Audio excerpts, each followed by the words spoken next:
प्राचीन भारत में भौगोलिक ज्ञान का विकास एक संक्षिप्त विवरण पर एमकेबी दस्तक पर मनोज बुलार ने प्राचार्य व भूगोलवेत्ता डॉक्टर सत्यवीर यादव के साथ चर्चा कर उस समय की जानकारी ली। उनका रिसर्च पेपर इंटरनेशनल जर्नल में भी प्रकाशित हुआ। आइए जानिए उनके इस विषय में महत्वपूर्ण जानकारी। मैं हूं मनोज बुलान, एमकेबी दस्तक के साथ। आज प्रिंसिपल डॉक्टर सतवीर यादव भूगोलवेत्ता हैं, हमारे साथ हैं, हमारे स्टूडियो में आए हैं। डॉक्टर साहब, आपका खैर मकदम है, स्वागत है। तो आप हमें ये बताइए कि प्राचीन भारत में भौगोलिक ज्ञान का विकास किस तरह से हुआ है। तो आप एक भूगोलवेत्ता हैं, तो विस्तार रूप से एक भूमिका के रूप में बताइए। फिर इसके बाद जो हमारा आपका जो वर्णन है वो उस जो आपकी प्रोफेसर हैं वो कर देंगे। ठीक है मनोज जी, प्रारंभिक काल से ही हाँ जी। मानव का और पृथ्वी का काफी गहरा संबंध रहा है। मानव और पर्यावरण का काफी गहरा संबंध रहा है। जी जी। इसलिए मानव ने हर प्रकार की ज्योग्राफिकल नॉलेज आज ही नहीं पहले से ही प्राप्त की हुई है।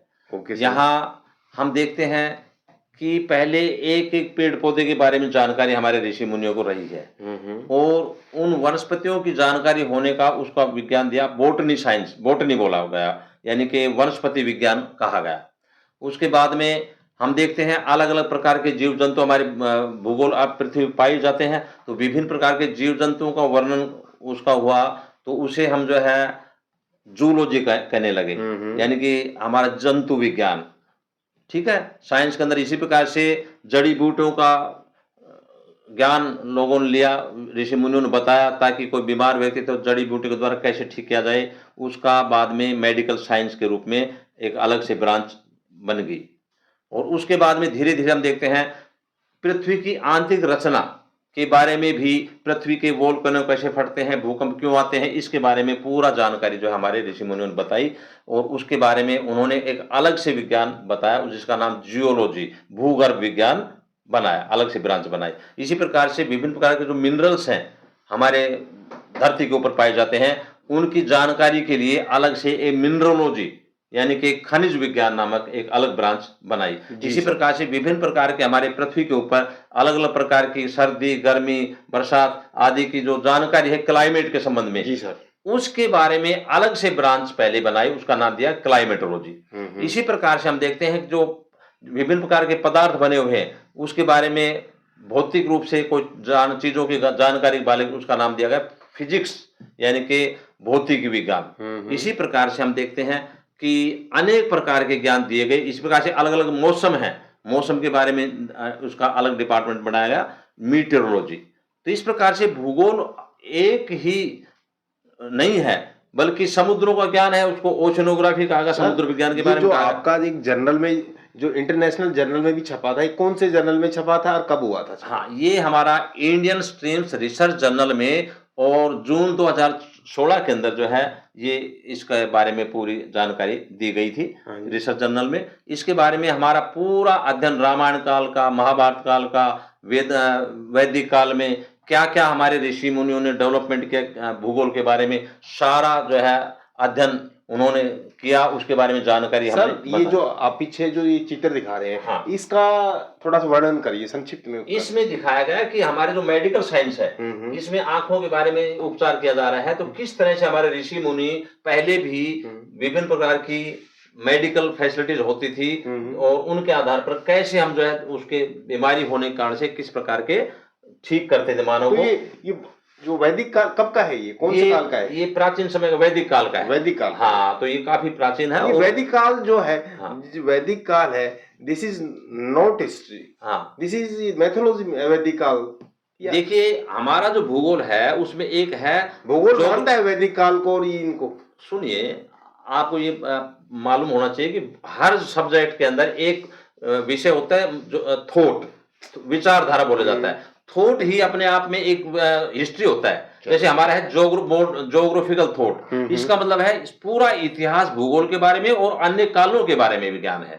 तो चाहे वो कोई सब्जेक्ट हो, थॉट का मतलब है ये इतिहास ही है। अच्छा, अच्छा। तो हमारे तो सर, भूगोल का इतिहास बोला जाएगा इसको। जी, जी, जी। तो इसमें जो है ना हम सारा अध्ययन करते हैं प्राचीन समय में क्या-क्या जो है अध्ययन हमने ऋषियों ने किया गया, और उसमें कृषि संबंधित जो ज्ञान होता है उसका नाम दिया गया एग्रीकल्चर, एग्रीकल्चर साइंस। और इसी प्रकार से हम देखते चाहे वो सिंधु काल हो, चाहे वैदिक काल हो, इसमें भूगोल के बारे में पहले भी पूरी जानकारी, जैसे भौतिक भूगोल है तो भी पर्वत, पठार, मैदान, और इस प्रकार से हमारे जो महाद्वीप हैं, 7 महाद्वीप हैं, उनके बारे में भी दिया गया। जैसे कि 7 महाद्वीप हमारे बताए गए पहले, पुष्कर द्वीप, शक द्वीप, जम्मू द्वीप, कुश द्वीप, शाल्मली द्वीप, प्लक्स द्वीप, क्रौंच द्वीप। ये जो आज नए दिए हैं, ये बातें जब आपने पुष्कर द्वीप, हाँ, सुख द्वीप, ये कब की ये प्राचीन समय की है। प्राचीन का समय का भी होगा कुछ? इसमें हमारा लगा लीजिए, आपका जो प्राचीन का मतलब है महाभारत काल से पहले की।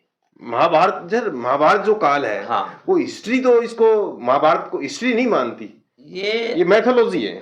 ये हमारा जो सब्जेक्ट है वो जो भूगोल का इतिहास ही है। ये आप इसको अलग समझ रहे हो। हर सब्जेक्ट में हर चीज का इतिहास भी होता है। अच्छा, अच्छा। ये ऐसा नहीं कि इतिहास का मतलब खाली हम लड़ाई दंगा करें वही इतिहास। इतिहास का मतलब हमारा ज्योग्राफी का इतिहास। ज्योग्राफी का तो इसमें मैं जो फिजिकल ज्योग्राफी है। अब हम 7 महाद्वीप बताते हैं। उत्तरी अमेरिका, तो ऐसे ही उनके पुराने नाम है तो वही चीजें। तो इसका वर्णन के रूप में आपकी जो प्रोफेसर वो बताएंगी क्या सर? हाँ, बाकी आप जो है सिस्टम से जो है तरतीब वाइज इसके बारे में सारा बताएंगे। भूगोल का अध्ययन क्षेत्र अत्यंत व्यापक है। पृथ्वी प्रकृति का एक अमूल्य उपहार है। मानव का प्रारंभिक काल से पृथ्वियों से घनिष्ठ संबंध रहा। भूगोल प्रकृति तथा मानव के संबंधों का अध्ययन कराता है।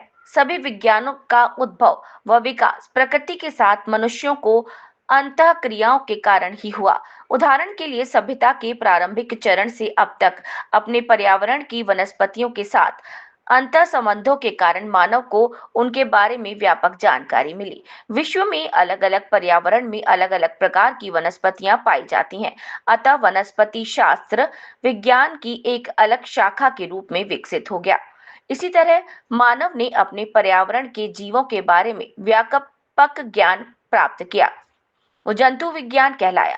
विभिन्न रोगों के उपचार के लिए प्राकृतिक वनस्पतियों से प्राप्त जड़ी बूटियों तथा रसायनों का ज्ञान अर्जित करके मानव ने चिकित्सा विज्ञान को विकसित किया। पृथ्वी की आंतरिक संरचना, पृथ्वी की उत्पत्ति तथा भूतल की संरचना आदि के इतिहास की जानकारी अर्जित करके ज्ञान की एक अन्य शाखा भूगर्भ शास्त्र को विकसित किया। प्रकृति के साथ संबंध को ध्यान में रखते हुए मिट्टी के बारे में समस्त जानकारी को सूदा विज्ञान तथा खनिजों की जानकारी के ज्ञान समूह को खनिज विज्ञान कहा गया। रसायनों के ज्ञान संग्रह को रसायन विज्ञान कहा गया। इसी क्रम में पदार्थों की जानकारी के संकलन को भौतिक शास्त्र का नाम दिया गया।